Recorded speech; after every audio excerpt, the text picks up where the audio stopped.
बकरीद वाला दिन असद एक अपने दोस्त जो सूरज चौहान होता है उसका पेट में चाकू मारकर हत्या कर देता है। उसका वीडियो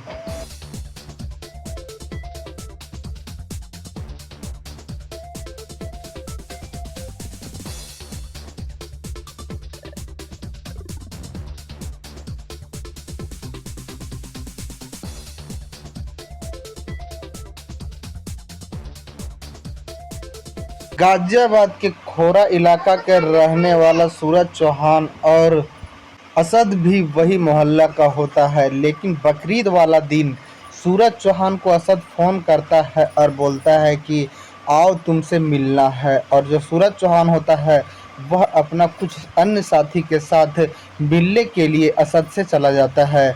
और वहां जाने के बाद जो असद है वह बोलता है सूरज चौहान से कि तुमने बकरी को हलाल होते हुए देखा है, चलो आज मैं तुम्हें दिखाता हूँ। उसके बाद वहां से एक सुनसान जगह पर लेके जाया जाता है। असद के साथ भी 3-4 लोग थे और सूरज चौहान के पास 1-2 साथी थे। और सुनसान जगह पर जाने के बाद जो असद था वह अपने पीछे से चाकू निकालता है और सूरज चौहान के पेट में घोंप देता है और 1-2 बार उस चाकू को घुमा देता है। सूरज चौहान जो था वह अपने आप को बचाने के लिए 200 मीटर तक दौड़ लगाता है, लेकिन उसका शरीर से काफ़ी ब्लड बह रहा था और 200 मीटर जाने के बाद वह सेंसलेस हो जाता है और वह ज़मीन पे गिरता है। उसका कुछ अन्य साथी जो थे वह तुरंत उसे हॉस्पिटल लेके जाते हैं और सूरज चौहान के भाई को फ़ोन कर बताते हैं। सूरज के चौहान का भाई तुरंत हॉस्पिटल पहुंचता है। डॉक्टर उसका इलाज चालू करते हैं, लेकिन कुछ ही देर बाद जो सूरज चौहान था वह दम तोड़ देता है, यानी वह मर जाता है। इधर जब मोहल्ला में पता चलता है तो लोग फिर सामने आते हैं। हॉस्पिटल में हंगामा होता है, पुलिस आती है और बॉडी को कब्जे में लेती है, पोस्टमार्टम के लिए भेज देती है। इधर जो सूरज चौहान के साथ में थे दोस्त उसका उससे बयान लेती है तो पता चलता है कि असद और असद के 3-4 दोस्त इसमें शामिल हैं। पुलिस असद के घर जाती है तो देखती है कि असद के घर पे ताला लगा हुआ है और उसके घर से सभी फरार हैं। उनके पिता को उठा लेती है पुलिस और उनके एक दो दोस्त 3 दोस्त को भी पुलिस उठा लेती है। असद के तलाश में जुट जाती है पुलिस।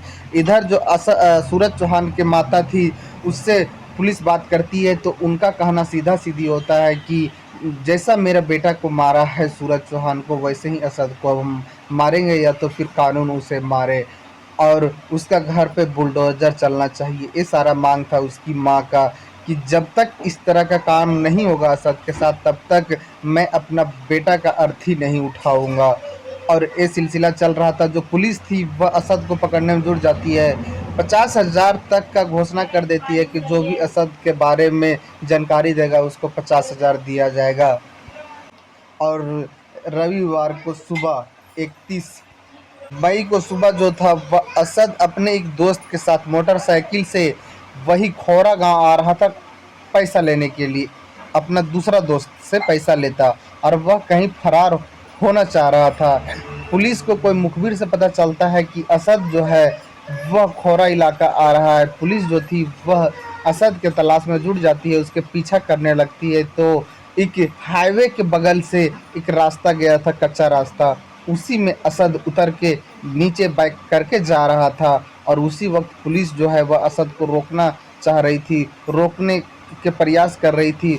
और इस दरमियान में जो असद था वह अपना एक पिस्टल निकालता है और पुलिस के ऊपर गोली चला देता है।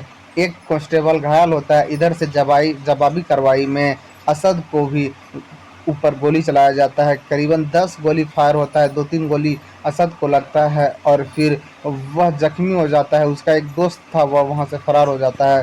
पुलिस जाती है, असद को उठाती है और हॉस्पिटल लेकर जाती है। वहाँ जब इलाज चालू होता है तब कुछ देर के बाद ही असद अपना दम तोड़ देता है।